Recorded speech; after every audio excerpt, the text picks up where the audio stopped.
If you love indie games, then you should be excited about the Nintendo Switch 2, and here is why. So in the past, Nintendo's been known to throw lots of gimmicks on their consoles. They put 2 screens on the Nintendo DS and 3DS. They pioneered motion controls for home consoles with the Wii, and they gave us this accompanying tablet thing for the Wii U that actually seems to have inspired the Switch. And the original Switch's gimmick was that it was a home console that could also be a handheld console. And now with the Switch 2, there's no big glaring new gimmick that we can talk about just yet. Because if it ain't broke, don't fix it, but try to make it a little better. And I think that's exactly what Nintendo's gonna do. But why does this matter to indie games? Why is it so important that the console stays consistent from the Switch to the Switch 2? Well, one huge thing is backwards compatibility. And while it's not confirmed that every Nintendo Switch game is gonna work on the Nintendo Switch 2, you can probably rely on most indie games functioning just fine. Even for big companies, it's very expensive to port your game to a new console. You've got to get new development kits, you've got to learn how to make games for the new console, even if it's similar to the older ones. And there's lots of red tape to get through that's just expensive to deal with, especially if you're an indie dev. So for indie developers, knowing that they don't have to port their game to the Nintendo Switch 2 for it to be playable is already huge. And on top of that, any indie games that are already in development don't need to pivot for the Switch 2. It was a fairly safe bet that Nintendo was going to include backwards compatibility on the Nintendo Switch 2, but you never know with them sometimes. Because it's like this unwritten rule that Nintendo can sort of play in their own court and win the game every single time. If they didn't include backwards compatibility on the Nintendo Switch 2, it might not have hurt them in the long run. But obviously, it's just a good thing that they're giving us backwards compatibility, especially because it's going to help keep indie games moving on the Nintendo Switch.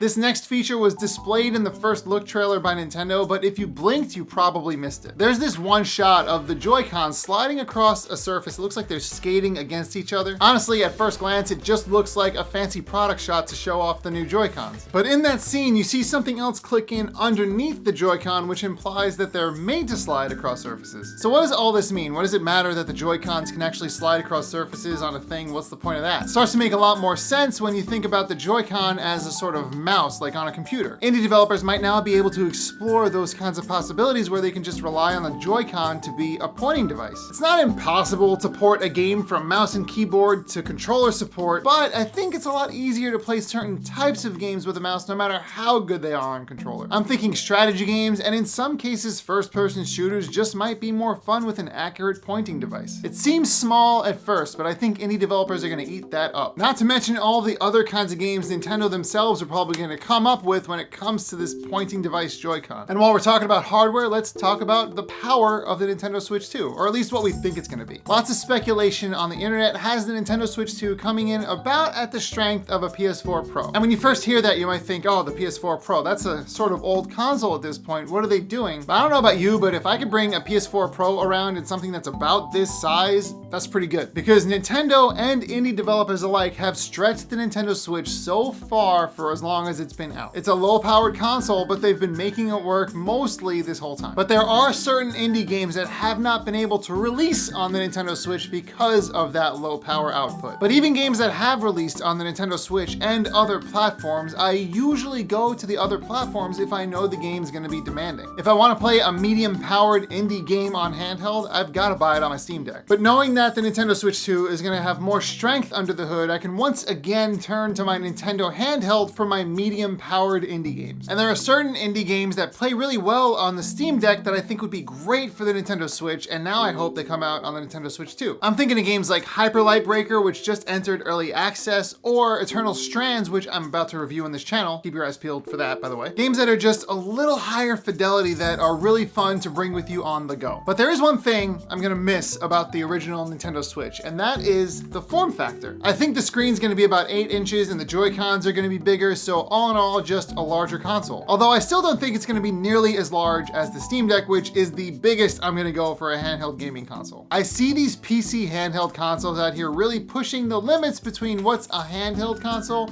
and what's actually portable. And I think the Nintendo Switch 2 is still gonna fall in the portable handheld category. But I've always been a little bit picky about the size of my handheld consoles. I personally think that the 3DS XL is the perfect size. You can throw it in your bag, you can close it because it's got a clamshell, perfection. resolution. And this is sort of a gimme because every game is gonna look better with a bigger display, but I think it's gonna be great to see our indie games looking bolder and brighter on a larger console. And whether or not that new screen is an OLED or an LCD or whatever it is, I think Nintendo's gonna pick exactly the right kind of screen for what they've got going on with the Nintendo Switch 2. Of course, none of that matters if you play your Nintendo Switch docked all the time anyway. And finally, the one thing I think that's gonna benefit developers, both indie and AAA, the most is a new eShop on the Nintendo Switch 2. Because honestly, if Nintendo doesn't upgrade the eShop to actually work on their console the way it's supposed to, then I don't know what they're doing. If you don't know why I'm so upset about this, the eShop on the Nintendo Switch currently functions as if it wasn't made for the Nintendo Switch. It's slow, it's laggy, it's bad to use. Other digital storefronts like Steam make it really fun to shop for games. You can see what's on sale, you can filter by genre, you can see games that are tailored to your playstyle. And the Switch has some of that on the eShop, but otherwise it's just not a fun experience to shop with. I would actually go ahead and say that it's a bad experience, and I sort of dread it every single time I have to use it. So if Nintendo does anything with the eShop, it has to be an improvement over what's already in place. But if they want to bring it up to the level of other digital storefronts, they need to add tagging to their games that actually works. They need to add search that actually functions. They just need to make it better. And I want to believe, at the very least, with all the new hardware upgrades this thing is going to be getting,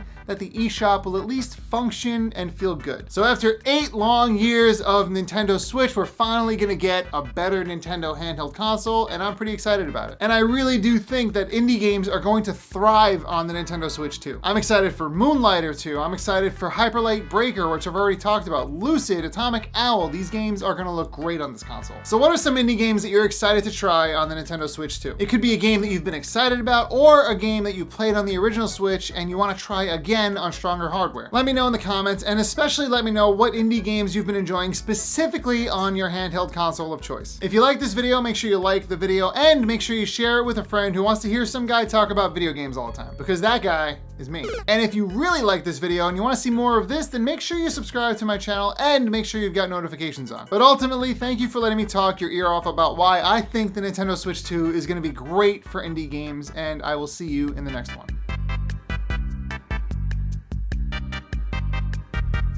What'd you guys think of my Switch 2, huh? I'm supposed to do that shocked YouTuber thing, right? Where I'm like, you know, is that working? Is that good? Anyway.